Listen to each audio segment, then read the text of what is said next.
আচ্ছা, আমি শুরু করি। আমাদের আচ্ছা ভাই। গত ক্লাসে পড়ছিলাম আমরা শুধু ওই মাইটোসিসের অ্যামাইটোসিস পর্যন্ত পড়া হয়েছে।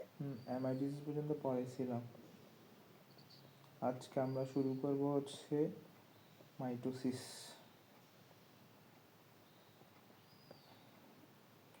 মাইটোসিস পর্যন্ত পড়াইছিলাম, আজকে হচ্ছে মাইটোসিস।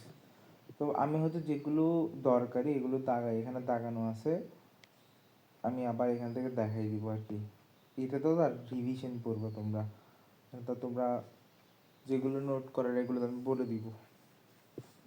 প্রথম কথা হচ্ছে মাইটোসিস কই হয়। মাইটোসিস প্রকৃত কোষে হয় নাকি অপ্রকৃত কোষে হয়? মাইটোসিস আসলে প্রকৃত কোষেই হয়।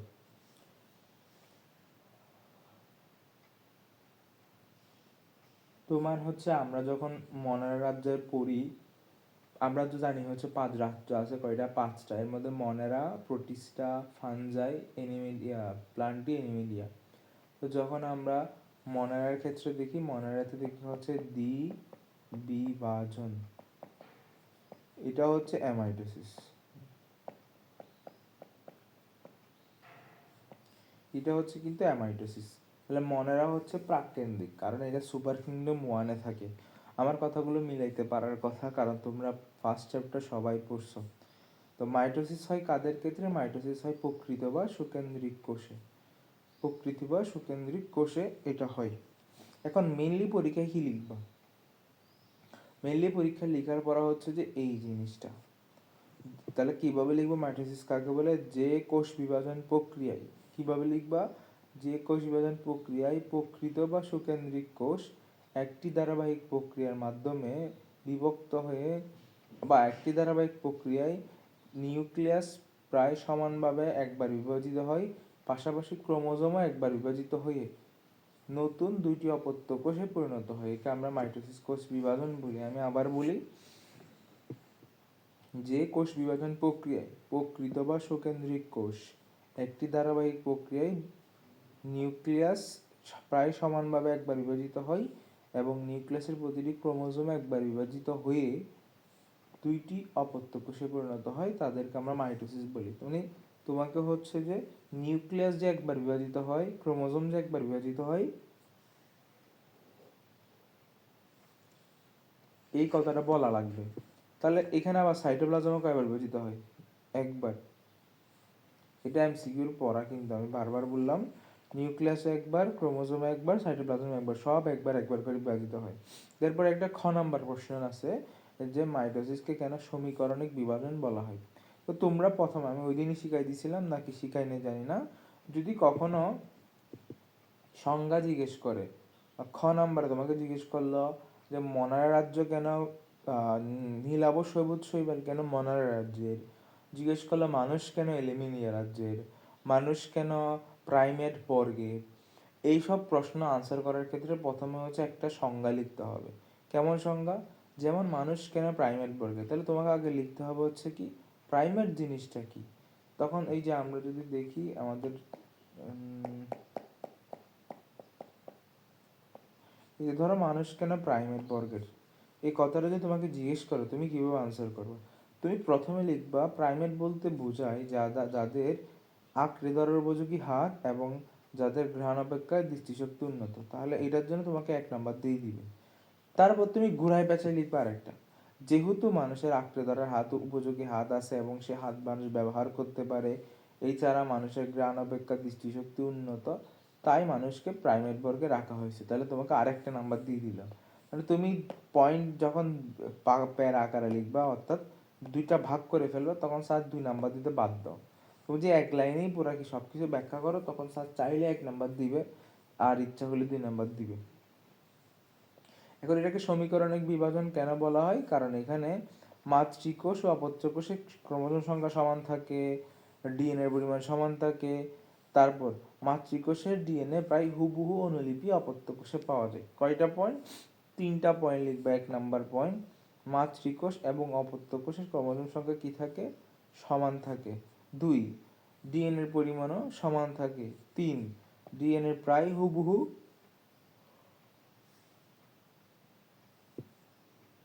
অনুলিপি অপত্য কোষে পাওয়া যায়, একে আমরা কি বলি, সমীকরণে বিভাজনে বলি। এখন এতটুকু পর্যন্ত আমাদের একটা ক বললাম আমি আর একটা খ বললাম, এই দুইটা প্রশ্ন আসতে পারে। তারপর বাকিটা পড়া হচ্ছে এমসিকিউর পড়া, যে এটা কোথায় হয়। এটা হয় হচ্ছে উদ্ভিদ ও প্রাণীর বর্ধনশীল অংশে। এটাতে উদ্ভিদ ও প্রাণীর কি হয়, যেমন আমরা লম্বা হচ্ছি, আমরা মোটা হচ্ছি, তাহলে এটা হচ্ছে উদ্ভিদ ও প্রাণীর দৈর্ঘ্য এবং প্রস্থ বৃদ্ধিতে সহায়তা করে। বুঝতে পারছো এতটুকু তোমরা? জি ভাইয়া। জি আমাকে লিখতে হবে না এখানে বলতেছি যে এভাবে চলবে? চলবে এভাবে, আচ্ছা, সমস্যা এখন নেই। তো তোমরা আর লিখবে, এখন তোমরা বইটা হচ্ছে যে কি বলে চাবাই খাই ফেলবে আর কি। এখন বই খাবে, এখন নোট টোট থেকে বেশি গুরুত্বপূর্ণ বইকে চাবাই খেয়ে ফেলা।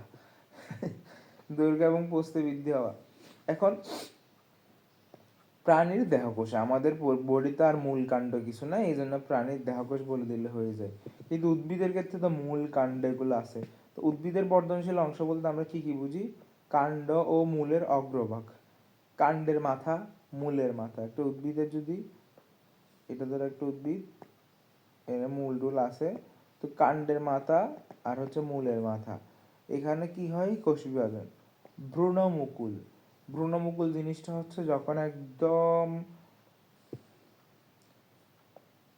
একটা উদ্ভিদ এমন থাকে এর মধ্যে একটা ভ্রূণ আসে, একটা একটা ফল হওয়ার আগে যে মুকুলটা, সেটাকে আমরা বলি ভ্রূণমুকুল। তারপর হচ্ছে ভ্রূণ অবস্থায় যে মূলটা থাকে, এটাকে বলে ভ্রূণমূল। এটা তোমরা আবার কোথায় দেখাই তোমাকে, এই শব্দটা আবার কই আছে, এই দুটো শব্দ আবার আছে। সেটা হচ্ছে তোমরা যদি 11 নম্বর চ্যাপ্টার খুলো, 11 নম্বর চ্যাপ্টারের এখানে আছে, এই যে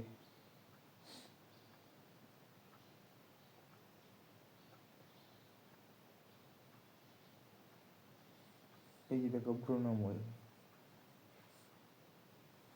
অর্থাৎ ভ্রূণের যে মূল থাকে এটাকে আমরা বলি ভ্রূণমূল। এটা অনেক আগের পড়া আর কি, তোমরা পড়াইছিলাম, মনে আছে কিনা তো জানি না। এটা আমি কালকে আমার স্টুডেন্টকে পড়ানোর সময় শব্দটা দেখছি, আমার এখন মনে পড়ছে। তাহলে আমরা কি কি পাইলাম? উদ্ভিদের বর্ধনশীল অংশের ভাজক টিস্যু, কাণ্ড মূলের অগ্রভাগ, ভ্রূণমুকুল, ভ্রূণমূল, বর্ধনশীল পাতা, মুকুল, এগুলো তো তোমরা একদম ছাড়া মুখস্থ, একটাও ভুল করা যাবে না এখানে। কাণ্ড মূলের মূলের অগ্রভাগ, ভ্রূণমুকুল এবং ভ্রূণমূল, বর্ধনশীল পাতা, মুকুল, 4টা পয়েন্ট আছে, তোমরা খাতায় 4টা পয়েন্ট আকারে লিখবা। তোমরা একটা ছোট খাতা বানাবা, ছোট খাতা বানাবানে এইসব ছোট ছোট জিনিস তোমরা উদাহরণ লিখবা। এগুলো হচ্ছে one kind of MCQ line. আর তোমরা পড়তেছো কিনা জানি না, আমি কিন্তু তোমাদের বলছি যে প্রতিদিন বসে বসে একটা একটা বোর্ড কোশ্চেন সলভ করতে। আমি আমার কোচিংয়ে স্টুডেন্টদের কিন্তু সলভ করাই নিচ্ছি, কারণ ওদের কালকে ছিল 3টা বোর্ড সলভ করাই নিয়েছিলাম। তোমার Dhaka board, Rajshahi board, Barishal board 2024, বেশি ছিল না, 20টা এমসিকিউ ছিল দুইটা বোর্ড মিলাই। 3টা বোর্ড মিলে 20টা এমসিকিউ ছিল, 3টা না সরি 2টা দুইটা বোর্ডের উপর পরীক্ষা নিছি আবার আমি। 3টা ওদের পড়ে আসতে বলছি, 2টা আমি বসে পরীক্ষাও নিছি। এর মধ্যে যেগুলো সমস্যা ছিল, সৃজনশীল নাকি এমসিকিউ? এমসিকিউ সৃজনশীল এখন পারবে না, ও এত সৃজনশীল তো একদিনে বসে সম্ভব না। সৃজনশীল তো অধ্যায় ভিত্তিক পড়াবো, বাট এমসিকিউ হচ্ছে আমি প্রতিদিন বলছি প্রত্যেকটা সাবজেক্টেরই বসে বসে একটা একটা এমসিকিউ সলভ করতে। তো ওদের তো 2 দিন পর পর আসে কোচিং, এর জন্য আমি 3টা দিয়ে রাখছি। 3 দিন পর আসলে 3টা, 2 দিন পর আসলে 2টা, মানে প্রতিদিন। একটা অধ্যায় বলছেন যে একটা এমসিকিউ? অধ্যায় না, একটা অধ্যায় না, একটা অধ্যায় না, একটা অধ্যায় তাহলে না, সরাসরি বোর্ড কোশ্চেন। তোমার গাইডের পেছনে বোর্ড কোশ্চেন আছে না? হ্যাঁ আছে, মডেল টেস্ট গুলো। মডেল টেস্ট আকারে যে বোর্ড কোশ্চেন গুলো আছে, ধরো তুমি প্রথমে ঢাকা বোর্ড 2025 হয়তো তোমার বইয়ে থাকতে পারে, নাও থাকতে পারে।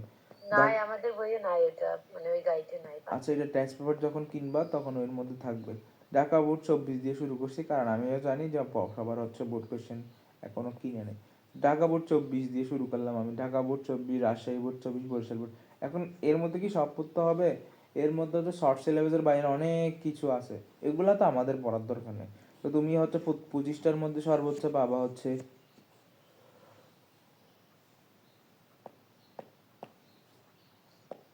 7টা কমন? 7-8টা কমন না, মানে 7-8টা বা 20-10, যেমন একটাতে ছিল হচ্ছে তোমার 4টা নাকি 5টা পাইছি আমি 25টার মধ্যে, আবার আরেকটাতে হচ্ছে প্রায় 15টা পাই গেছি।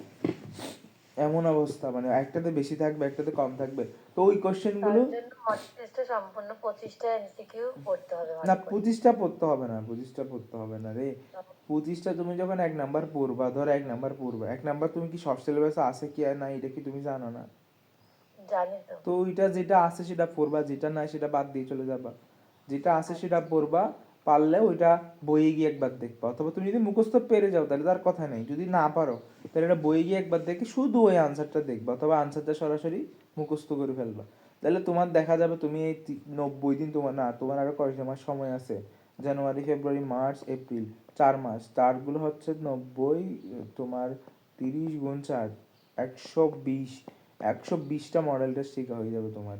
120টা মডেল টেস্ট যদি শিখে হয়ে যায়, এখান থেকে তুমি কোয়েশ্চেন এমনিই কমন পাবা।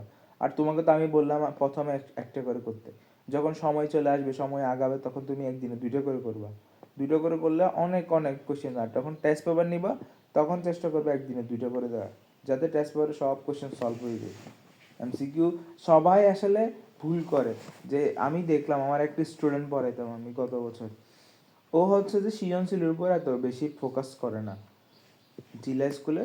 ওর সৃজনশীল পারে, ও দেখি প্রতিদিনই বসে বসে, খালি প্রতিদিন বসে বসে ফিজিক্স এমসিকিউ করে, ফিজিক্স এমসিকিউ করে। তো ও ফিজিক্স এমসিকিউ করার ক্ষেত্রে কি হবে, ও ফিজিক্সটাই কমন পাবে আর কি। এখন যদি তুমি শুধু বায়োলজি কম পড়ো তাহলে তুমি বায়োলজি কমন পাবা। এই জন্য প্রত্যেকটা সাবজেক্টকে সমানভাবে গুরুত্ব দিতে হবে, সেটা বায়োলজি হোক, সেটা হায়ার ম্যাথ হোক, সেটা ম্যাথ হোক। আর যদি মনে করো যে না ভাই আমার সব জায়গায় পড়া মন বসে না, অর্থাৎ আমি হচ্ছে যে বাংলা ইংলিশগুলো ভালো করে পারি না, তাহলে তুমি হায়ার ম্যাথকে ভালো করে গুরুত্ব দাও, ফোর্থ সাবজেক্ট যেটা সেটাকে ভালো করে গুরুত্ব দিবে আর কি। কারণ আমার হিসাব ছিল কি জানো, আমি হায়ার ম্যাথে প্লাস পাইলে হায়ার ম্যাথ থেকে তো 3 নাম্বার কেটে ফেলে প্লাস থেকে, ওই বাকি না 2 নাম্বার না 3 নাম্বার, 2 নাম্বার, তাহলে আমি ইংলিশে আর বাংলাতে পাইলে 2 2 করে যোগ করে আমার 5 পয়েন্ট চলে আসবে। মানে সব বিষয়ে প্লাস পাইতে, 2টা বিষয় তুমি যদি প্লাস না পাও, পাও কিন্তু ফোর্থ সাবজেক্টে প্লাস পাও, তাহলে তোমার প্লাস আসবে, কিন্তু গোল্ডেন আসবে না আর কি। আশা করি সবারই গোল্ডেন আসবে। এবছর কিন্তু পরীক্ষা হার্ড হবে, এটা আমি আগে থেকে বলে রাখলাম। হার্ড হবে, খাতা কাটা হার্ড হবে, সব কিছু হার্ড হবে এবছর। সবাই এই কথাই বলতেছে ভাইয়া, অনেক ভয়ে আছি। এটা তো সিদ্ধান্ত হয়ে গেছে। আগে যেমন 1 নাম্বার বাড়াই দিত, এখন এইটা আর হয় না। এইটা এই যে এইচএসসি পরীক্ষার রেজাল্ট দেখেই তো সব বোঝা যায়। আগে অনেক অনেক বেশি ছেড়ে দিতে, এখন এগুলো কিচ্ছুই হবে না। আচ্ছা আমরা পড়াশোনায় ফিরে যাই। এরপর আমরা কি বললাম তাহলে, এইগুলো মনে রাখতে হবে যে কাণ্ড মূলের অগ্রভাগ, গুণমুকুল গুণমূল, বর্ধনশীল পাতা মুকুল। এখন আসি কাদের ক্ষেত্রে মাইটোসিসটা হয়। আমরা বললাম আমাদের দেহকোষে হয়, কারণ এটা কি জনন কাজে হয়? এটা অবশ্যই জনন কাজে হয়। সেটা হচ্ছে কাদের? নিম্ন শ্রেণীর উদ্ভিদ ও প্রাণীর জনন কোষ। নিম্ন শ্রেণীর উদ্ভিদ ও প্রাণী, যারা নিম্ন শ্রেণীর, আমরা তো উচ্চ শ্রেণীর, আমরা তো উচ্চ শ্রেণীর, আমরা হচ্ছে উন্নত বৈশিষ্ট্য সম্পন্ন। কিন্তু যারা নিম্ন শ্রেণীর প্রাণী তাদের হচ্ছে কি হয়, উদ্ভিদ ও প্রাণীর রচনা। একটা উদাহরণ দিতে পারবা কোন প্রাণী, কোন উদ্ভিদ বা প্রাণী, কোন জীবের হয়? নিম্ন শ্রেণীর একটা জীব হচ্ছে কোনটা? আচ্ছা কোন প্রাণীর অযৌন প্রজননের সময় মাইটোসিস হয় দেখি, বা কোন রাজ্যের জীবদের অযৌন প্রজননের মধ্যে মাইটোসিস হয়? কে আনসার দিতে পারে? এটা 1 নাম্বার অধ্যায়ের পড়া। ব্যাকটেরিয়া হবে। এটা হবে প্রোটিস্টা রাজ্যে। তোমরা প্রোটিস্টা রাজ্যে খুলো, আচ্ছা। প্রোটিস্টা রাজ্যে অর্থাৎ হাতের ডান পাশের পৃষ্ঠাটার উপরে দেখো যে প্রোটিস্টা প্রাণীর অযৌন প্রজনন মাইটোসিস বিভাজন প্রক্রিয়ায় হয়, কনজুগেশন বা মাইটোসিস।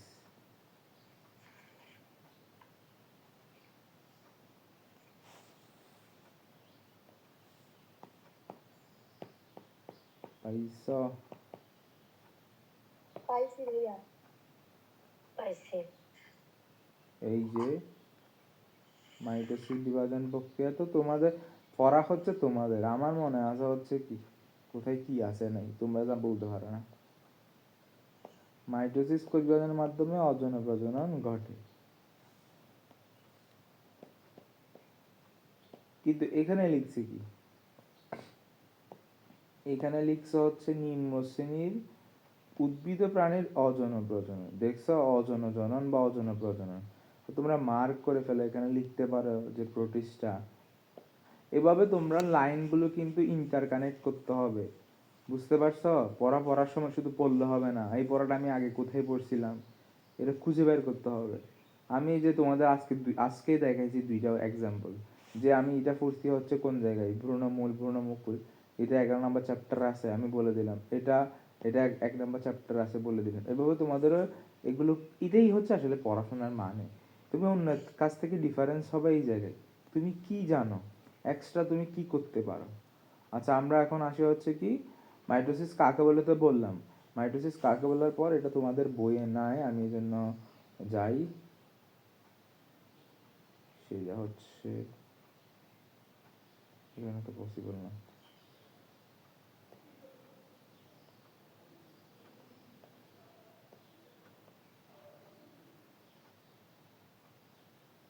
ও, এটা এখানে আছে।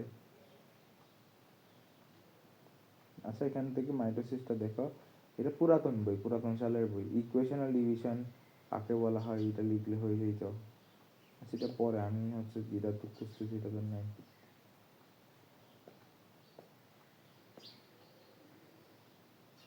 সেল ডিভিশন, সেল ডিভিশন,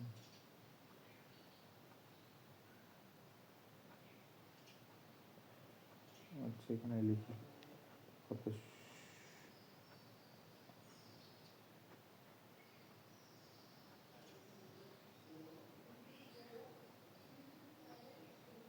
আমি যেটা বলতে চাচ্ছি, তোমাদের বোর্ড কোশ্চেন খুললে, আমি দেখলাম কালকে বোর্ড কোশ্চেন খুললে প্রশ্নটা আসে, কিন্তু এটা তোমাদের নাই। তোমাদের কাছে বই থাকলে তোমরা হয়তো দেখবা যে ইন্টারফেস শব্দটা আছে, তাই না? জি ভাইয়া আছে। এখন ইন্টারফেস শব্দটা থাকলে কি হয়, তোমাদের বইটা এটা তো না প্রস্তুতিমূলক কাজ হ্যাঁ, বোঝাচ্ছে। এখন এটা হচ্ছে আমরা অনেকেই লিখতে পারে, অনেকেই লিখতে পারে না, তার আগে আমি লিখি। তোমরা প্রাণী চক্র নাম শুনছো? পানি, ওয়াটার সাইকেল।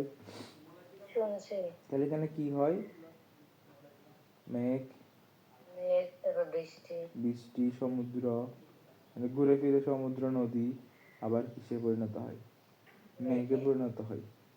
এখন আমাদের তো পুনর্জন্ম হয় না, আমাদের হচ্ছে মানে আমি জাস্ট নর্মালি কথায় কথা বললাম, আমাদের তো আর পুনর্জন্ম হয় না। তো আমরা এই কথাটা বুঝতে পারি না কি, আমাদের কোষের পুনর্জন্ম হয়, আমাদের হয় না, বাট আমাদের কোষের পুনর্জন্ম হয়। পুনর্জন্ম হয় না, আসলে ও হচ্ছে একটা থেকে দুইটা হয়ে যায় আর কি। পুনর্জন্ম কথাটা বলা ভুল, আমাদের কোথাও কেটে গেলে, হাত কেটে গেলে আবার ফিল আপ হয়ে যায়। তো ধরো, মনে করো হচ্ছে কি আমার পুনর্জন্ম হয়, মনে করতে বলছে আবার। ওই দিন আমার রেস্টুরেন্টকে বললাম মনে করতে, এটা মনে করে করে একদম ঝগড়া লাগাই দিয়েছে এটা দুইজনের মাঝখানে। এটা হচ্ছে একটা মানুষ, সুন্দর হয় নাই, এটা হচ্ছে কোষ বিভাজনের প্রক্রিয়ার মাধ্যমে একটা ছোট্ট মানুষে পরিণত হবে।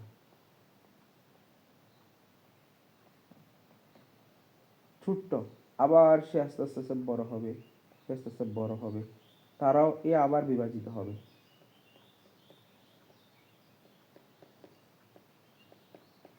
তাহলে কি, সে জন্ম নিল, আস্তে আস্তে আস্তে আস্তে বৃদ্ধি পাইল, আবার বিভাজিত হয়। যেটা বিভাজিত হলো সে আবার বৃদ্ধি পাইল, সে আস্তে আস্তে আস্তে আস্তে বড় হলো, আবার সে বিভাজিত হয়ে দুইটা হলো। এভাবে চলবে না।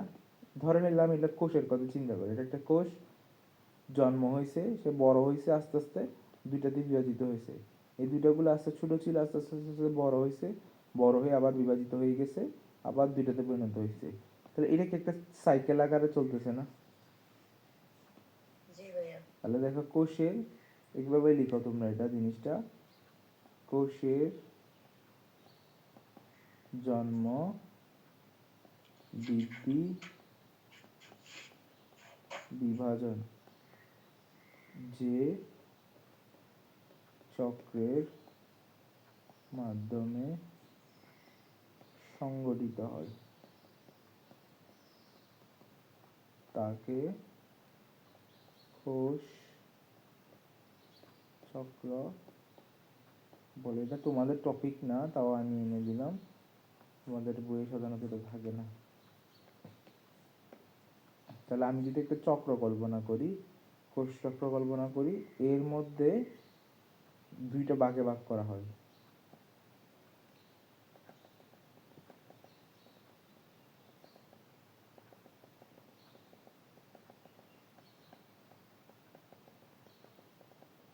এই ডট ডট গুলো আমি যদি এটাকে পুরাকে 100% বলি, এই ডট ডট গুলোকে বলা হয় এম ফেজ, আর বাকিটাকে বলা হয় ইন্টারফেস, যেখানে কোষটা বিভাজিত হয় না।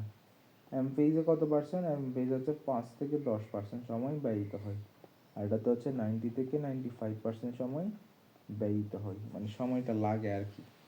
এটা একটা চক্র, এটা না এইচএসসি তে গেলে আরো পড়তে হবে এটা বিস্তারিত।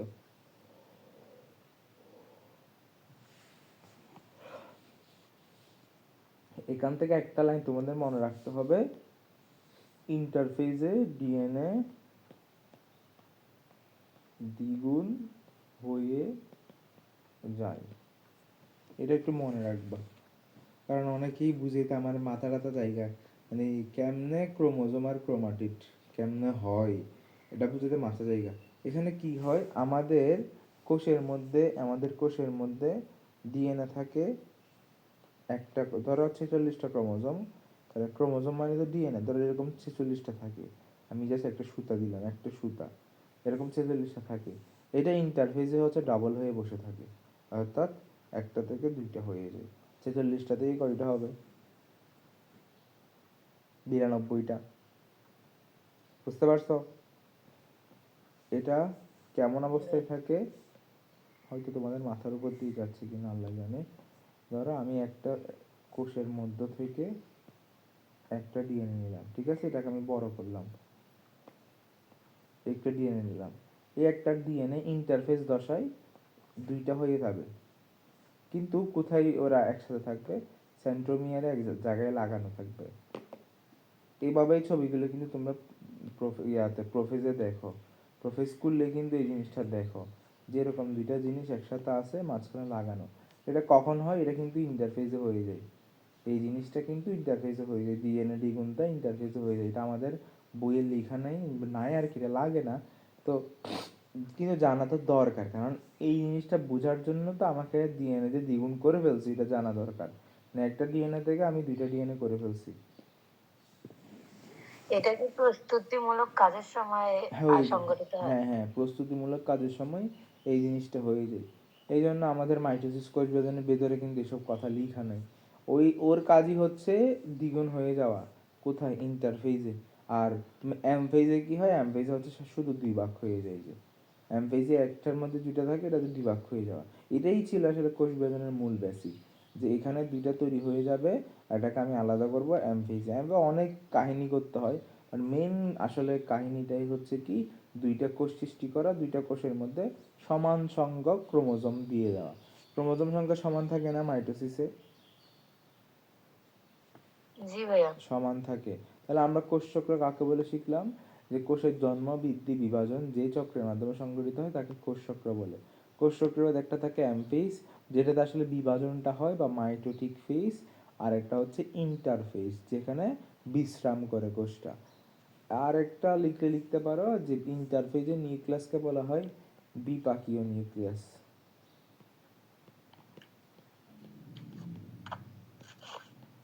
কেন বিপাকীয় নিউক্লিয়াস বলা হয়? দেখো, ইন্টারফেসে কোষের তোমার মাইটোসিস কোষ বিভাজনে আর তো কিছু সময় কম।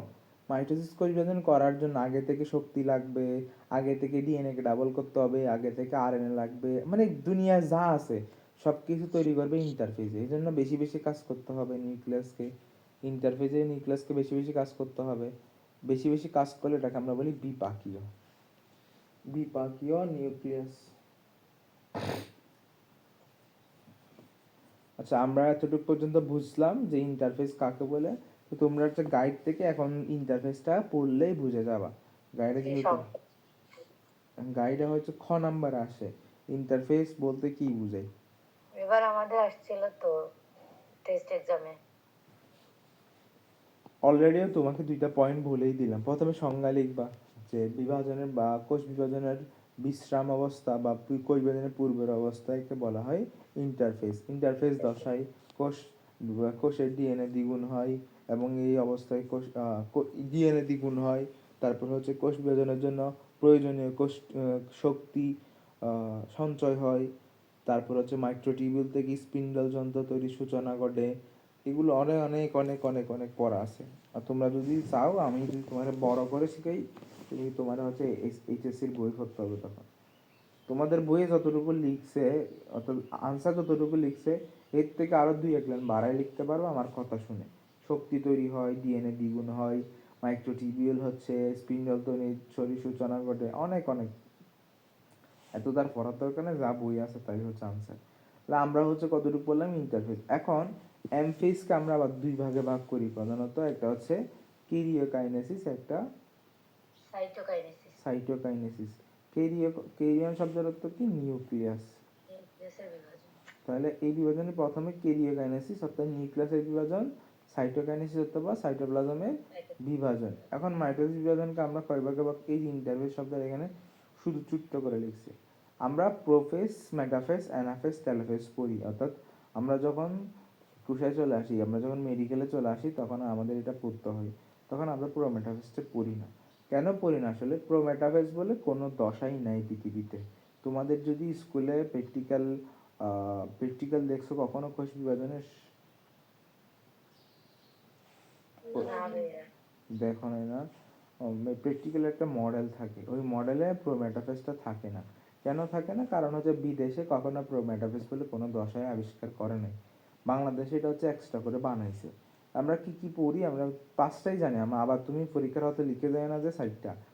আমাদের বইয়ে যেহেতু 5টা, আমরা জানবো 5টা, কিন্তু একটা তো জেনে থাকা দরকার যে তুমি আর আমার কাছে পড়ে এক্সট্রা কি জিনিসটা জানতেছো। মনে রাখবা প্রোমেটাফেসটা নাই, এটা কলেজে গেলেও পাবা, বাট যখন ইংলিশ ভার্সন হইলে পাইতে না আর কি। বাট যখন হচ্ছে যে তুমি মেডিকেল বলো, ভার্সিটিতে বলো, যখন যাবা উদ্ভিদ বা জীববিজ্ঞান রিলেটেড কোনো সাবজেক্টে গেলে তোমাকে এটা আবার পড়তে হবে। এটা মেডিকেল হোক, এটা ইঞ্জিনিয়ারিং হোক, সব জায়গায় পড়তে হবে। তাহলে এর মধ্যে আমাকে এখন পড়বো হচ্ছে কি প্রোফেস। প্রথম পয়েন্ট, এটি মাইটোসিসের প্রথম এবং সবচেয়ে দীর্ঘ পর্যায়। একটা পয়েন্ট বললাম, এটা মাইটোসিসের সবচেয়ে প্রথম এবং সবচেয়ে দীর্ঘ পর্যায়। সবচেয়ে প্রথম এবং দীর্ঘ পর্যায় হবে মাইটোসিসের সবচেয়ে প্রথম এবং দীর্ঘ পর্যায়।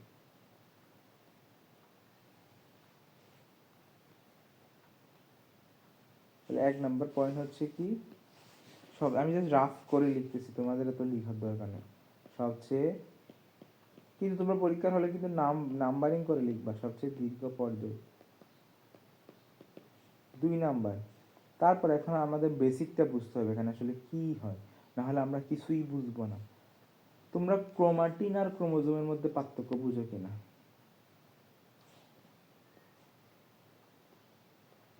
দেখো, কোষ আঁকলাম, এটা হচ্ছে বিশ্রামরত অবস্থা, অর্থাৎ তখন কোষ বিভাজন করতেছে না। কোষ বিভাজন যখন করে না তখন এগুলো হচ্ছে নিউক্লিওপ্লাজম। এর মধ্যে হচ্ছে যে কিছু সুতার মতো থাকে এভাবে। কয়টা সুতার মতো থাকে? এরকম 46টা সুতা থাকে। কয়টা সুতা? 46টা সুতা। আর এখানে হচ্ছে যে একটা নিউক্লিওপ্লাজম থাকে, অর্থাৎ সবগুলো 46টা সুতা একটা খুঁটিতে এসে বাঁধা থাকে। এটাকে আমরা বলি নিউক্লিওপ্লাজম, নিউক্লিওলাস। এটাকে আমরা কি বলি? নিউক্লিওলাস। নিউক্লিওলাস। এইটাকে আমরা বলি নিউক্লিওলাস। আর সুতাগুলোকে আমরা বলি হচ্ছে কি বলি? ক্রোমাটিন। ক্রোমাটিন। তো তাহলে ক্রোমাটিন কখন, ক্রোমোজোম কখন? ক্রোমাটিন হবে যখন কোষটা বিশ্রাম করতেছে তখন, অর্থাৎ যখন সে বিভাজন করে না, তখন হচ্ছে ক্রোমাটিন, একটা সুতা। কিন্তু যখন কোষ বিভাজন শুরু হয়, ধরে নিলাম এটা তোমার একটা ক্রোমাটিন, একটা লম্বা ক্রোমাটিন। তোমরা স্প্রিং দেখছো না? জি ভাইয়া। স্প্রিংকে টেনে সোজা করে ফেলে যেমন হবে, এটা হচ্ছে স্প্রিংকে টেনে সোজা করে ফেলছে তুমি। কিন্তু যখন কোষ বিভাজন শুরু হয় তখন এর ভেতর থেকে সে হচ্ছে জলগুলো বাইরে ছেড়ে দেয়, বাইরে এটা জল বিয়োজন করে, জলগুলো ছেড়ে দেয়। তো তার কারণে কি হয়, এটা আস্তে আস্তে আস্তে আস্তে চিকন হয়ে যায়। চিকন হয়ে গিয়ে এটা স্প্রিং এর মতো সুন্দর করে বসে যায়। এভাবে স্প্রিং এর মতো সুন্দর করে বসেছে। এখন আমরা তো জানি ইন্টারফেসে কি হয়েছিল। ইন্টারফেসে তো তোমার প্রতিটা ক্রোমোজোম সেন্ট্রোমিয়ার ব্যতীত কয়ভাবে ভাগ হয়েছিল? 2 ভাগে নাকি? তাহলে এখানে এখানে কয়টা থাকবে? 2টা। প্রত্যেকটাতে এভাবে 2টা করে থাকবে। এখন আমি সুন্দর করে এভাবে বসে যাই। একটু আঁকাটা ভুল হয়েছে, আমি সুন্দর করে আবার আঁকি। প্রত্যেকটা ক্রোমোজোম তখন কি হবে? এরকম ক্রোমাটিন, প্রত্যেকটা ক্রোমাটিন এরকম সুন্দর করে স্প্রিং এর মতো পেঁচাই যাবে।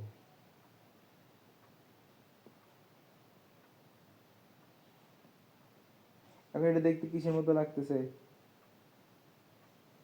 এক্স। এক্স এর মতো। তো আমরা ক্রোমোজোম বলতে আসলে এভাবে এক্স এর মতো বুঝে, বাট এটা একটা আকার। ক্রোমোজোম কখনো এক্স না। ক্রোমোজোম হচ্ছে একটা এক্স আকৃতির বস্তু। এই এক্স আকৃতিটা কেন হয় বুঝতে পারছো? এখন জি। প্রত্যেকটাকে আমরা এইটাকে আমরা একটা ক্রোমাটিড বলবো, এটাকে আমরা একটা কি বলবো? ক্রোমাটিড বলবো। এটা একটা ক্রোমাটিড, এটা একটা ক্রোমাটিড। তো অনেকে মনে করে এখানে 4টা ক্রোমাটিড না, অনেকে বলে এটা একটা, এটা একটা, এটা একটা, এটা একটা। না, ক্রোমাটিড এই একটা, এই একটা। তার মানে কি? তার মানে হচ্ছে, 2টা। হ্যাঁ, ক্রোমাটিন থাকে হচ্ছে যখন সে বিশ্রাম করে, আর যখন কোষ বিভাজন শুরু হয় তখন বলা হয় ক্রোমোজোম। আর প্রত্যেকটা ক্রোমোজোমে কয়টা ক্রোমাটিড থাকে? 2টা ক্রোমাটিড থাকে। তাহলে দেখো, যেহেতু সে পানি বিয়োজন করছে, দেখো পানিগুলো যখন ছেড়ে দিবে তখন নিউক্লিয়াসটা আরো বড় হয়ে যাবে। কারণ আমরা জানি আমরা পানিকে একটা বাটিতে যদি একটা হচ্ছে তোমার কোনো একটা জায়গায় যদি পানি রাখি, ওই জায়গাটা তো বড় হয়ে যায়, যেমন যেগুলো বড় হওয়ার সুযোগ আছে আর কি। যেমন আমরা যদি চিন্তা করি আমাদের পেট, আমাদের পেটের কথা যদি চিন্তা করি, তুমি যদি বসে 1 লিটার পানি খেয়ে ফেলে তোমার পেটটা তো বড় হয়ে যাবে। ঠিক তেমনি যখন পানি বিয়োজন শুরু হবে, এই নিউক্লিয়াসটা আকারে কি হবে? বড় হবে। এবং ক্রোমোজোমগুলো আস্তে আস্তে সংকুচিত হয়ে খাটো মোটা হয়। সংকুচিত কেন হয় লিখবে ভাবে। ক্রোমোজোমগুলো পানি বিয়োজন করে আস্তে আস্তে সংকুচিত হয়ে খাটো মোটা হয়। দেখো, এটা ছিল অনেক মোটা এবং লম্বা, বাট আমি যখন স্প্রিং এর মধ্যে এটাকে বটি ফেলবো বা স্প্রিং এর মধ্যে এটাকে ছোট করে ফেলবো, তখন স্প্রিংটা যেমন মোটা হয়, পাশাপাশি এটা কি হয়? পুরোপুরি স্প্রিং এর কথা চিন্তা করো। তুমি যখন স্প্রিং লম্বা করো, এটা লম্বা থাকে এবং চিকন থাকে, বাট যখন স্প্রিংটাকে ছেড়ে দাও তখন এটা খাটো হয়, মোটা হয়। বুঝতে পারছো? কি লিখবা তাহলে? 1 নাম্বার পয়েন্ট লিখবা কি? প্রোফেজ হলো মাইটোসিস কোষ বিভাজনের সবচেয়ে দীর্ঘ পর্যায়। কতটুকু কি পর্যায়? দীর্ঘ পর্যায়। নিউক্লিয়াস আকারে বড় হয় এবং ক্রোমোজোমগুলো পানি বিয়োজন করে আস্তে আস্তে সংকুচিত হয়ে মোটা এবং কি হয়? খাটো হয়। এটা তোমরা বইয়ে এখানে লিখে রাখবা, পানি বিয়োজন করে, পানি বিয়োজন করে খাটো এবং মোটা হয়। বাট এটা আমাদের আধুনিক কোনো অণুবীক্ষণ যন্ত্রে দেখা যায় না, বলছে আর কি, এগুলো প্রমাণ হয় না। কিন্তু আমাদের যেহেতু ছোটবেলা থেকে আমরা এটা পড়ে আসি, এখন পর্যন্ত এটাই লিখে। মানে কি অবস্থা বাংলাদেশে, এই জিনিসটা ভুল, তাও আমাদের এখন এটাই লিখতে হয়। তারপর কি বলি দেখো, প্রতিটি ক্রোমোজোম সেন্ট্রোমিয়ার ব্যতীত লম্বালম্বি 2টি ভাবে বিভক্ত হয়ে 2টি ক্রোমাটিড উৎপন্ন করে। এই যে আমরা দেখে ফেলছি যে প্রতিটি ক্রোমাটিন সেন্ট্রোমিয়ার ব্যতীত লম্বালম্বি 2 ভাগে বিভক্ত হয়ে 2টি ক্রোমাটিড উৎপন্ন করে। আমি যে এইসব বলতেছি এগুলো কোন অণুবীক্ষণ যন্ত্রে দেখা যায়? এগুলো জৈবিক অণুবীক্ষণ যন্ত্রে আমরা এগুলো দেখি। তারপর ক্রোমোজোমগুলো কুণ্ডলিত অবস্থায় থাকে, এদের সংখ্যা গণনা করা যায় না। অনেকে মনে করতে পারে যায়, এটা আনসার হবে কি? যায় না। যায় না। তাহলে বলে ভাই আপনি যে এতগুলো বললেন, আমি তো বলছি একটা দেখতে কেমন, আমি তার সংজ্ঞা বলছি নাকি? আমি বলছি একটা দেখতে কেমন লাগে। এই যে দেখো, উদ্ভিদ কোষের ক্ষেত্রে দেখো, যখন মাতৃকোষ ছিল, যখন দেখো ক্রোমাটিন গুলো ছিল লম্বা লম্বা সুতা, প্রথম অবস্থা অর্থাৎ বিভাজনের প্রথম অবস্থা, প্রোফেজের, এই দেখতে পাচ্ছ একটা, তারপর হচ্ছে এরকম সুতার মতো একটা, আর যখন শেষ অবস্থা আছে তখন দেখো একটা মাঝখানে এই 2টা ক্রোমাটিড। বুঝতে পারছো আশা করি? তোমাদের কিন্তু জি পরীক্ষার ভাইয়া। হলে এই ছবিগুলো আঁকতে হবে। আর একটা কথা কিন্তু তো, ভাইয়া, হ্যাঁ, এটা যদি আমি মানে এটা তো 3টা ছবি আকারে আঁকতে হবে। যদি প্রশ্ন আসে যে প্রফেসর চিত্র সহ ব্যাখ্যা করো, তাহলে কি 3টা ছবি এঁকে দেখাইতে হবে? 3টা না দেখাইলেও এই 2টা দেখাইতে হবে। ও আচ্ছা। আর যদি কোনোটাই না দেখাইতে পারো তখন এটা দেখাইতে হবে আর কি। আর একটা কথা মাথায় রাখবা, তোমরা এখানে সবসময় 4টা করে আঁকবা। এখানে কয়টা? 1 2 3 4। এখানে কয়টা? 1 2 3 4। এখানে আসো 1 2 3 4 1 2 3 4। সবগুলো ছবিতে দেখো 4টা করে 1 2 3 4 1 2 3 4। এখানেও 1 2 3 4। তারপর অ্যানাফেজে তো এটা ডাবল হয়ে যাবে 1 2 3 4 1 2 3 4। এটা কেন বলতেছে? অনেকে হচ্ছে এক ছবিতে দেয় 3টা, আর এক ছবিতে দেয় হঠাৎ করে 2টা, আর এক মানে ছবিতে এটা আইডিয়া হিসেবে বসায় দেয়। হ্যাঁ, মানে উল্টা পাল্টা বসাইলে হবে না, এটা তোমাকে হিসাবটা মিলাইতে হবে। আচ্ছা, আমরা কি বলছিলাম? সেন্ট্রোমিয়ার ব্যতীত দুই ভাগে বিভক্ত হয়। এরপরের কিছু পয়েন্ট লিখো। আমি যেটা বললাম সেটা হচ্ছে যে এক নাম তোমরা লিখে ফেলো এখানে। আর একটা পয়েন্ট দিয়ে লিখবা নিউক্লিয় মেমব্রেন। সেটা হবে হচ্ছে নিউক্লিয়ার মেমব্রেন ও নিউক্লিওলাস।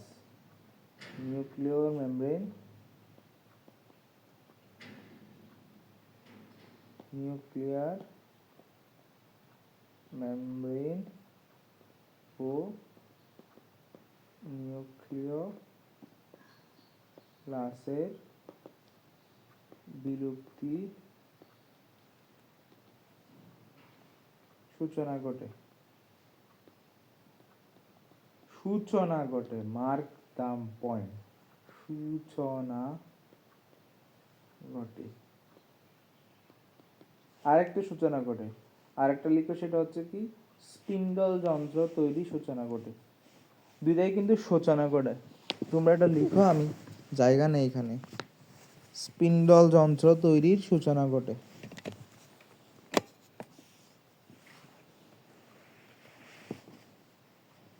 লিখে একটু আমাকে বলো।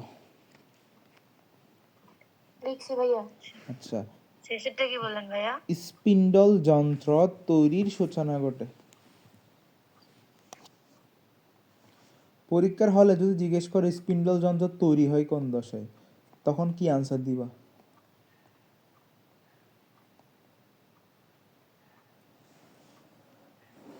বলো বলো। প্রোফেজ দশা। না, আমি কি বলছি তৈরি হয়? আমি বলছি সূচনা ঘটে।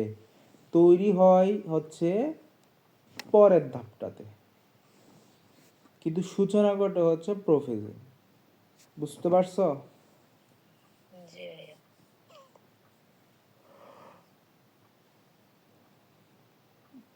আমার এখানে লেখা ছিল তো, এই দেখো। আচ্ছা, এটা তো নিউক্লিয়ার মেমব্রেন আর নিউক্লিয়াস, এটা এখানে বই লেখা আছে। দেখো, বিলুপ্তি শুরু বা সূচনা ঘটে প্রোফেজে, ঘটতে থাকে প্রোমেটাফেজে, সম্পূর্ণ শেষ হয় মেটাফেজে। এগুলো কার কথা? এটা হচ্ছে নিউক্লিয়ার মেমব্রেন ও নিউক্লিওলাস। তাহলে তোমাদের আরেকটা করে পয়েন্ট এক্সট্রা করে লিখতে পারবা। সেটা কি? নিউক্লিয়ার মেমব্রেন ও নিউক্লিয়াস বিলুপ্তি শুরু হয় কোথায়? প্রোফেজ।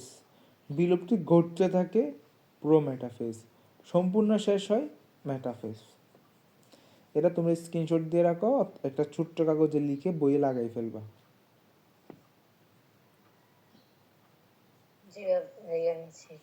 ওকে, এটা হচ্ছে সুন্দর করে বইয়ে লিখে, আমি যে বই লিখে ফেলছি এখানে লিখতে পারো, অথবা একটা ছোটো কাগজে লিখতে পারো। তাহলে আমরা এখানে কি কি বললাম আমরা একবার একটু পড়ি। এটি মাইটোসিসের সবচেয়ে দীর্ঘ পর্যায়, অর্থাৎ প্রথম এবং দীর্ঘ পর্যায়। 2 নাম্বার পয়েন্ট, নিউক্লিয়াস আকারে বড় হয় এবং ক্রোমোজোমগুলো পানি বিয়োজন করে আস্তে আস্তে সংকুচিত হয়ে মোটা এবং খাটো হতে শুরু করে। 3 নাম্বার, প্রতিটি ক্রোমোজোম সেন্ট্রোমিয়ার ব্যতীত লম্বালম্বি দুইটি ভাবে বিভক্ত হয়ে 2টি ক্রোমাটিড উৎপন্ন করে। 4 নাম্বার, ক্রোমোজোমগুলো কুণ্ডলিত অবস্থায় থাকে, এদের সংখ্যা গণনা করা যায় না। তারপর নিউক্লিয়ার মেমব্রেন ও নিউক্লিয়াসের সম্পূর্ণ বিলুপ্তি, নিউক্লিয়ার মেমব্রেনের বিলুপ্তির সূচনা ঘটে। আরেকটা, স্পিন্ডল যন্ত্র তৈরির সূচনা ঘটে। ক্লিয়ার? সবাই পারবা এই পয়েন্টগুলো? জি ভাইয়া। আর ছবিগুলো তো আঁকতে হবে। টোটাল এখানে যতগুলো ছবি আছে আজকে বসে সবগুলো ছবি এঁকে ফেলবা। প্রোমেটাফেজ ছবি আঁকার ক্ষেত্রে আমি একটা বুদ্ধি শিখাই, সেটা হচ্ছে যে এই যে এরকম করে আঁকতে হবে, একদম হুবহু এমন না। আমি লিখি, আমি আঁকি। ধরো এটা হচ্ছে, ধরো এদিকে আমি আঁকলাম, এটা হচ্ছে তোমাদের স্কেল। এরকম একটা স্কেল আছে না তোমাদের কাছে? এরকম একটা স্কেল আছে না চাঁদার মতো? জি ভাইয়া। এটাকে কি যেন বলে, ত্রিভুজের মতো আর কি। ওইটা বসাই, এভাবে আঁকবা। হয়নি আমার? এটা বসাই এভাবে আঁকবা। এক পাশে রাখবা হচ্ছে তুমি তোমার আন্দাজে রাখবা, যেমন এ পাশে যদি আমি 5 রাখি, এ পাশে আমি রাখার চেষ্টা করবো 7, অর্থাৎ দৈর্ঘ্য রাখবো হচ্ছে, ধরো এদিকে রাখবো আমি 7, এদিকে রাখবো আমি 5, অথবা এদিকে পুরো স্কেলটা রাখবা, এদিকে একটু বড় করবা, সেম টু সেম ভাবে উল্টাবা, স্কেলটাকে এভাবে এইভাবে রাখবা, ঠিক আছে? জি ভাইয়া। এই যে হয়নি আমার, এভাবে এইভাবে আঁকার চেষ্টা করবা, একটু লম্বা করবা।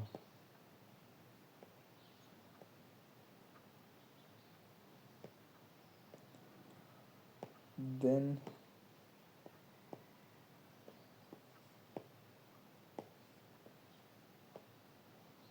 এটাকে হচ্ছে একটু পাশে এরকম বর্ডার বানাবা,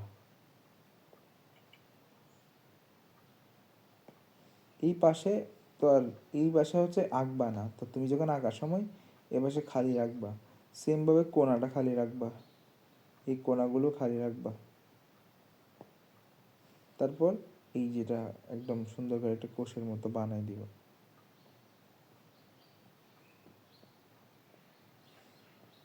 এরপর চাইলে তুমি এটা মুছে, এই জায়গাটা মুছে এটাকে একটু গোল আকার করে দিতে পারো, কোণাগুলো মুছে মুছে একটু গোল আকার করে দিতে পারো, এটা একটু সুন্দর হয়ে যায়। এবার পরে তুমি ভেতরের গুলো আঁকো, তুমি যখন বাইরের স্ট্রাকচারটা দেখতে সুন্দর লাগবে তখন ছবিটা সুন্দর হবে, এমনিই সুন্দর হয়ে যাবে। এই যে দেখো, এটা দেখতেই লাগতেছে একটা কোষ বিভাজনের ছবি, এর ভেতর এখন তুমি যাই আঁকো, প্রত্যেকটা ছবি একদম হুবহু সেম ভাবে আঁকবা। দেখো এখানে এখানে কিন্তু নিউক্লিওলাস নিউক্লিয়ার মেমব্রেন এখনো আছে, নিউক্লিয়ার মেমব্রেন এখনো আছে। আমরা এখন প্রোমেটাফেজে যাব, আজকে প্রোমেটাফেজ পর্যন্ত পড়বো। দেখো এই আমরা যে বলছিলাম স্পিন্ডলতন্ত্র তৈরির সূচনা ঘটে প্রোফেজে, তো শেষ হয় কোথায়? এখানে। এখানে কি হয় প্রথমত একভাবে লিখব, উদ্ভিদ কোষে কতগুলো তন্তুময় প্রোটিনের সমন্বয়ে 2 মেরু বিশিষ্ট স্পিন্ডল যন্ত্রের সৃষ্টি হয়। এই যে এগুলো হচ্ছে এরকম যেটা যন্ত্রের মতো, পিঞ্জারা বা জালির মতো যেটা দেখতেছো, এটাকে আমরা বলি স্পিন্ডল যন্ত্র। এটা থাকে 2 মেরু বিশিষ্ট, উপরের মেরু একটা, নিচের মেরু একটা, স্পিন্ডল যন্ত্রের সৃষ্টি হয়। আর এদের যে মাঝামাঝি অবস্থান, এটাকে আমরা বলবো ইকুয়েটর বা বিষুবীয় অঞ্চল, এটা লিখতে হবে। যে এটা 1 নাম্বার আসে, স্পিন্ডল যন্ত্রের মধ্যবর্তী অবস্থাকে আমরা কি বলবো? ইকুয়েটর বা বিষুবীয় অঞ্চল। এখন প্রশ্ন হলো, এই যে স্পিন্ডল যন্ত্রগুলো তৈরির সময় আমরা কিছু লম্বা লম্বা সুতা দেখতেছি, এগুলোকে আমরা বলি স্পিন্ডল তন্তু, এগুলোকে আমরা বলি স্পিন্ডল তন্তু। এখন এমসিকিউর জন্য পড়তে হবে কি, স্পিন্ডল তন্তুগুলো কি দ্বারা তৈরি হয়? স্পিন্ডল তন্তুগুলো তৈরি হয় কোষের মাইক্রোটিবিউলস দ্বারা। তাহলে কোষ কঙ্কালের মাইক্রোটিবিউলস দিয়ে তৈরি স্পিন্ডল তন্তুর তৈরিগুলো এক মেরু থেকে অপর মেরু পর্যন্ত বিস্তৃত, এদেরকে আমরা বলি স্পিন্ডল তন্তু। এখন এর এখন কিছু কিছু স্পিন্ডল তন্তুর সাথে ক্রোমোজোম যুক্ত হয়, সবার সাথে কিন্তু ক্রোমোজোম যুক্ত হবে না। যেমন এখানে যদি দেখো, এর সাথে কিন্তু তৈরি হয়, যুক্ত হয়নি, এর সাথেও যুক্ত হয়নি, যুক্ত হয়েছে এর সাথে। তো যাদের সাথে ক্রোমোজোম যুক্ত হয় তাকে স্পেসিফিক্যালি আরও একটা নাম দিই, সেটাকে আমরা কি বলি? আকর্ষণ তন্তু। আরও নাম দিই, সেটাকে আমরা ক্রোমোজোমাল তন্তু। বুঝতে পারছো? জি ভাইয়া। তাহলে স্পিন্ডল তন্তু যেগুলোর সাথে সেন্ট্রোজোম যুক্ত হয়, বা ক্রোমোজোম বলতে তার পুরাটা যুক্ত হয় না, ক্রোমোজোমের শুধু সেন্ট্রোজোমটা যুক্ত হয়, ক্রোমোজোমে সেন্ট্রোজোমটা যুক্ত হয়, সেন্ট্রোজোমটা যুক্ত হয়, এই জন্য এটাকে আমরা আকর্ষণ তন্তু বা ক্রোমোজোমাল তন্তু বলা হয়। তারপর দেখো, এটা ক্রোমোজোমগুলো, ধরো ক্রোমোজোমটা আছে এখানে, কোষের মধ্যে তো ক্রোমোজোমটা মাঝখানে থাকে না, মানে নিউক্লিয়াসের ক্ষেত্রে ক্রোমোজোমগুলো তো ছড়াই ছিটাই থাকে সব জায়গায়। ধরো আস্তে আস্তে সবাই বিষুবীয় অঞ্চল বরাবর আসতে শুরু করে। আমি আরো বুঝাই তোমাদের, ধরো এটা হচ্ছে একটা কোষে, এটা একটা কোষ, এটার মধ্যে একটা নিউক্লিয়াস আছে, নিউক্লিয়াসের মধ্যে এই ধরো পাখির মতো যেগুলো দিচ্ছি এগুলো হচ্ছে ক্রোমোজোম। এগুলো সবগুলো তো আর মাঝামাঝি নেই, এগুলো সব দূরে দূরে, মাঝখানে মাঝখানে। তো এরা কি করে, প্রোমেটাফেজ আস্তে আস্তে আস্তে আস্তে মাঝখানে আসা শুরু করে, মাঝখানের দিকে আসা রওনা করে, মাঝখানে আসা রওনা করে, মাঝখানে আসে রওনা করে। তো মাঝখানে যখন আসে রওনা করে, তো এটাকে আমরা বলি মেটাকাইনেসিস। এটাকে কি বলা হয়? মেটাকাইনেসিসের সূচনা, মেটাকাইনেসিসের সূচনা। এটা লিখা লাগবে না, যদি ইচ্ছা করে লিখতে পারো, এটা কখনো এমসিকিউতে আসবে না। তোমরা চাইলে সিকিউতে নাম্বার বেশি পাওয়ার জন্য এই কথাটা লিখতে পারো। তাহলে কি, ক্রোমোজোমগুলো মাঝখানে বিন্যস্ত হওয়াকে আমরা বলি মেটাকাইনেসিস। এটা কোথায় হয়? এটা হচ্ছে প্রোমেটাফেজে হয়। এবং দেখা জানো, এই অবস্থায় যখন সে মাঝখানে যেতে থাকে তখন হচ্ছে সে ডান্সিং করে। অর্থাৎ তুমি হচ্ছে একটা সুতা নাও, একটা সুতা নিয়ে একটা ক্রোমোজোমকে বাঁধো, বাঁধার পর এটাকে সুতাটাকে নাচাও, সুতাটাকে টানো তুমি উপরের দিকে, তখন দেখা যাবে কি, ধরো তুমি উপর থেকে 5 তলা থেকে একটা সুতার মাধ্যমে এরকম ক্রোমোজোমের মতো একটা জিনিস বানাইছো, ক্রোমোজোমের মতো একটা জিনিস পাইছো, মাঝখানে বাঁধছো, বাঁধার পর উপরের দিকে তুলতেছো, দেখবা এটা যেমন নাচানাচি করবে, ঠিক তেমনি এখানে ক্রোমোজোমগুলো নাচানাচি করবে। এই জন্য আমাদের কলেজের বই লেখা আছে যে প্রোমেটাফেজে ক্রোমোজোমীয় নৃত্য দেখা যায়। তাহলে তোমরা আরেকটা পয়েন্ট পরীক্ষার হলে সুন্দর করে বাড়াই লিখবা, সেটা কি, প্রোমেটাফেজে, অর্থাৎ প্রোমেটাফেজ দশায় ক্রোমোজোমীয় নৃত্য দেখা যায়। এটা দেখলে স্যার বলবে ওয়াহ, এই পড়া থেকে পাইছে। এটা হচ্ছে কলেজে পড়তে হয় যে প্রোমেটাফেজ দশায় ক্রোমোজোমীয় নৃত্য, অর্থাৎ ক্রোমোজোমের নাচ দেখা যায়, ক্রোমোজোমীয় নৃত্য দেখা যায়। তারপরে এটা তো বলেই ফেলছি যে নিউক্লিয়ার মেমব্রেন ও নিউক্লিয়াসের বিলুপ্তি ঘটতে থাকে, সূচনা ঘটে প্রোফেজ, ঘটতে থাকে প্রোমেটাফেজ, সম্পূর্ণ বিলুপ্তি ঘটে মেটাফেজ। আর আমাদের প্রাণীকোষের ক্ষেত্রে কি হয়, স্পিন্ডল তন্ত্র তৈরি ছাড়াও পূর্বে বিভক্ত সেন্ট্রিওল দুই মেরুতে অবস্থান করে। এই যে পূর্বে আমাদের জানি, এখন আমরা তো সেন্ট্রিওল, তোমরা সেন্ট্রিওল তো চিনো, তাও আমাকে সেন্ট্রিওল তো বুঝাইতে হবে। আমাদের বডিতে নিউক্লিয়াসের পাশে এরকম একটা গোলাকার বস্তু থাকে, এই গোলাকার বস্তুর মধ্যে আবার দেখা যায় এরকম দুইটা লম্বা লম্বা নালী থাকে, এগুলো 90 ডিগ্রি করে থাকে, এদেরকে আমরা বলি সেন্ট্রোজোম। আর সেন্ট্রোজোমের মধ্যে দুইটাতে ভাইয়া, হ্যাঁ বলো। আমি এখন বাইরে যাব তো প্রাইভেট, তা আচ্ছা শেষ শেষ, রাখলাম এখন। আচ্ছা আমরা শেষ করে দিচ্ছি, 1 মিনিট দাঁড়াইতে পারলে দেখে ফেলতে পারো। এই যে সেন্ট্রিওল, আচ্ছা, সেন্ট্রিওল দুইটি হচ্ছে কি করে দুই পাশে গিয়ে বিভক্ত হয়ে যায়, এখানে দুই পাশে গিয়ে বিভক্ত হয়ে যায়, এবং এখান থেকে সে হচ্ছে কিছু তন্তু বিচ্ছুরিত করে, যে রশ্মি বিচ্ছুরিত করে। তো মনে হয় যেন একটা তারা, এটা একটা তারা, তারা থেকে আলো বের হচ্ছে, তো এই জন্য এটাকে বলা হয় স্টার রে, এটাকে বলা হয় কি, স্টার রে। শেষ আমার পড়া এতটুকুই যে সেন্ট্রিওল দুইটি চারদিকে রশ্মি বিচ্ছুরিত করে, এটাকে আমরা স্টার রে বলি। তো আজকে আমাদের এতটুকুই, কালকে হচ্ছে আমরা মেটাফেজ থেকে পড়বো। তোমাদের বাড়ির কাজ থাকবে হচ্ছে তোমরা এই ছবি দুইটা, এই ছবিগুলো আঁকবা আর এগুলিকে পয়েন্ট আকারে খাতায় নোট করবা, ঠিক আছে? আচ্ছা ভাই, আল্লাহ হাফেজ। আল্লাহ হাফিজ, আসসালামু আলাইকুম। ওয়ালাইকুম আসসালাম। ওয়ালাইকুম আসসালাম।